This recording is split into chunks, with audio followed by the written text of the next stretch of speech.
Don't let the headlines or high interest rates scare you into sitting on the sidelines. Ottawa's market is shifting, interest rates are dropping, and what happens next could mean thousands of dollars gained or missed. In this video, I'm going to break down whether now is the right time to buy a home in Ottawa or if it makes more sense to wait until 2026. We'll look at the current market conditions, what just happened with the Bank of Canada, where things might be heading over the next year, and how to decide what's right for your situation. For those of you who don't know me, my name is Bekkers. I'm a realtor based here in Ottawa. I work with first-time homebuyers, growing families, upsizers, especially in Ottawa's South End. And I help people just like you make smart real estate decisions at the right time. If you want more, no fluff, data-backed Ottawa real estate content, make sure to hit that like button, subscribe, and let's dive in. Here's what we're going to cover in this video. First, I'll break down what's happening in Ottawa's housing market right now. The numbers, the trends, what I'm seeing on the ground with buyers and sellers. Then we'll talk about why so many families are choosing to wait and what risks come with sitting on the sidelines. I'll also walk you through exactly what we can expect heading into 2026, from interest rates to market activity. And finally, we'll look at how to figure out whether now is the right time to buy or if waiting really does make more sense for your specific situation. Let's start with where things stand right now. Ottawa's market today is well balanced. We're not in a crazy seller's market like 2022, but we're also not in a crash. What we're seeing is stable pricing in many neighborhoods, a little bit elevated days on market, and more room for negotiation, especially on homes that have been sitting for a few weeks.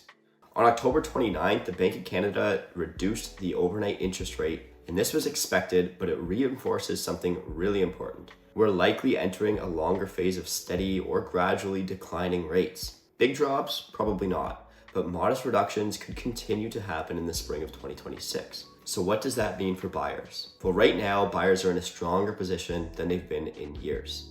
You can continue to actually write offers with conditions. You have time to think before making a decision, maybe go back for a second viewing. In some cases, you can negotiate the price, even get a credit for the seller for closing. That kind of breathing room just didn't exist a few years ago, and it's great to have back in this market. But let's talk about the risk of waiting until 2026. A lot of people are holding off, hoping for lower interest rates or a price dip. But here's the problem. Everyone is thinking the same way. When rates finally do drop, there's a good chance we'll see a flood of buyers coming back into the market, especially with the spring market. Every quarter point interest rate drop adds an extra 100,000 buyers across Canada. That's when competition ramps up, when bidding wars come back, when prices can rise, sometimes faster than rates are dropping. So if you're waiting for rates to fall, but prices jump at the same time, your monthly payment probably won't be any lower, and it'll be more difficult to find the home you love. This is the trap a lot of buyers fall into. They wait for the perfect time, but end up missing the best opportunity for them. But let me be clear. I'm not here to tell you everyone should buy a home right now. That's just not realistic. What I'm saying is the time to make a clear, informed decision based on your goals. If you're renting, planning to grow your family, or just tired of feeling stuck, this might be your chance to move forward. Sellers are more open for negotiation. You're not competing with 10 other offers. The process is far less rushed and stressful than it used to be. On the other hand, if your approval depends on lower rates or your budget is razor thin, it might make more sense to wait, but only if that decision is made with a clear plan, not based on fear or market noise. That's exactly what I help my clients with. I offer a free, no pressure buyer consultation where we go over your goals, your budget, your timeline, and I help you build a strategy. By the end of our chat, you'll know exactly whether it makes sense to move forward or wait until 2026. There's no one size fits all answer here.